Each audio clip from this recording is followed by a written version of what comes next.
La Cour européenne des droits de l'homme a jugé la Russie responsable de l'assassinat d'Alexandre Livinenko, l'ancien officier du KGB qui avait fait défection. Livinenko est mort à Londres en 2006 après avoir été empoisonné avec une substance radioactive. Par ailleurs, un troisième agent des services de renseignement russes a été inculpé au Royaume-Uni dans l'enquête sur l'empoisonnement de l'ancien agent double russe Sergei Skripal. La Russie a démenti une nouvelle fois son implication dans cette affaire. On retrouve tout de suite Bénédicte Pavio à Londres. Bénédicte, bonsoir. On peut dire que ces deux affaires qui mettent en cause la Russie vont envenimer un peu plus les relations entre Londres et Moscou.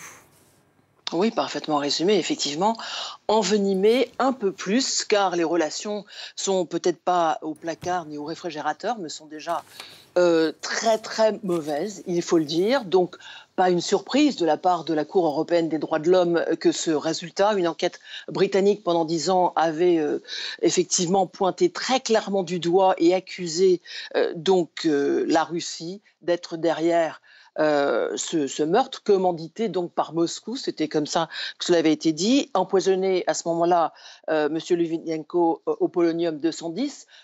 Souvenez-vous, avec l'expulsion, beaucoup de solidarité à travers le monde, l'expulsion de beaucoup de diplomates, non seulement depuis le Royaume-Uni, la France, les États-Unis, mais d'autres pays aussi.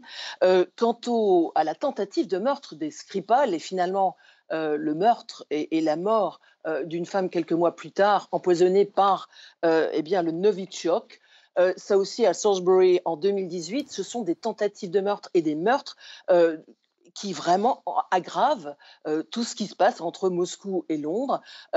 La ministre de l'Intérieur, Priti Patel, tout à l'heure à la Chambre des communes, a dit que c'était très très clair, que les documents et les preuves allaient être maintenant donner une alerte à Interpol et que si les meurtriers présumés et de M. Litvinenko et de la tentative de meurtre des Skripal et de cette femme Dawn Sturgess qui est morte quelques mois plus tard du Novichok, empoisonnée par le Novichok, que s'ils sortaient de Russie, à ce moment-là, ce serait une arrestation garantie de ces hommes, voulus ici par la justice britannique, mais soyons clairs, il est très peu probable que ces hommes viennent sur le territoire britannique. En tout cas, le Royaume-Uni qui espère, en soulignant et mettant sous le feu des projecteurs internationaux tous ces meurtres et ces tentatives de meurtre ici, c'est d'encourager d'autres pays à prendre des sanctions, à faire l'enquête et encore de pointer du doigt la Russie pour aussi essayer de décourager Moscou de continuer à faire de même.